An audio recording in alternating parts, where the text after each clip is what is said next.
people who went missing. What happened in high school? I was that kid everyone expected to become a doctor, 4.0 GPA, president of the science club, and parents who had my whole life mapped out.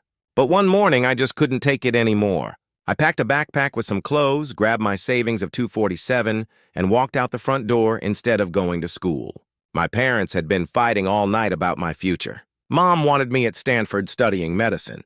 Dad insisted on Harvard PMED. Neither asked what I wanted. That morning, Dad had slammed a Harvard brochure on my cereal bowl, making milk splash all over my shirt. That was my breaking point. I left my phone on my desk, bought a bus ticket to Seattle, and didn't look back. I knew my parents would track my phone, so I left it behind. I'd been researching this escape for months, reading about how to disappear and start fresh. In Seattle, I found this tiny room above a bookstore. The owner, Rita, was this sweet old lady who didn't ask many questions when I paid 3 months' rent in cash. I told her I was 18, showed her a fake ID I'd bought online, and she just nodded. I got a job washing dishes at this small Italian restaurant. The owner, Tony, paid me under the table and let me eat whatever was left at closing. He'd lost his son years ago and kind of took me under his wing. Every night, he'd teach me how to cook different pasta dishes after we closed up. Meanwhile, my face was plastered all over the news back home. Missing honor student. My parents offered a $50,000 reward. They hired private investigators, posted my photo everywhere, but I changed my appearance, dyed my hair dark, started wearing glasses, changed how I dressed. Nobody looks twice at a dishwasher. 6 months went by. I was actually happy for the first time in years. I discovered I loved cooking. Tony was teaching me everything he knew. The restaurant became my home. Rita would bring me books from her store, and we'd talk about them during my breaks. Then one day, this guy came into the restaurant.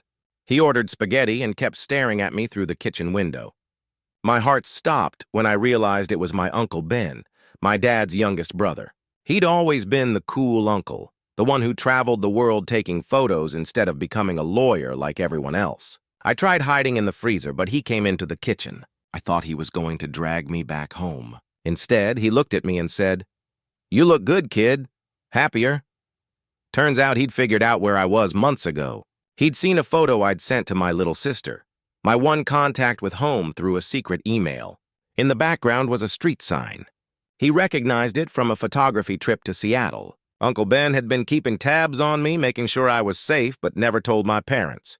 He understood why I left. He'd done the same thing at 18 when everyone wanted him to go to law school. He told me my sister was doing okay, but my parents were still going crazy. They'd hired their third private investigator. Mom had taken medical leave from her job. Dad had stopped sleeping. I felt guilty, but I wasn't ready to go back. Uncle Ben surprised me by saying I didn't have to. He pulled out some papers, legal emancipation forms, said he'd help me file them if that's what I wanted. But first he said, "You have to call them. They need to know you're alive and okay. After that, it's your choice." That night, I called home using Uncle Ben's phone. Mom answered. She screamed when she heard my voice. Dad grabbed the phone. They were both crying, talking over each other. I told them everything about the pressure, the fighting, how I'd found something I loved doing, how I wasn't coming home, but I wasn't lost anymore either. There was a long silence. Then Dad said something that shocked me. "I'm sorry we didn't listen." It took 2 years before I visited.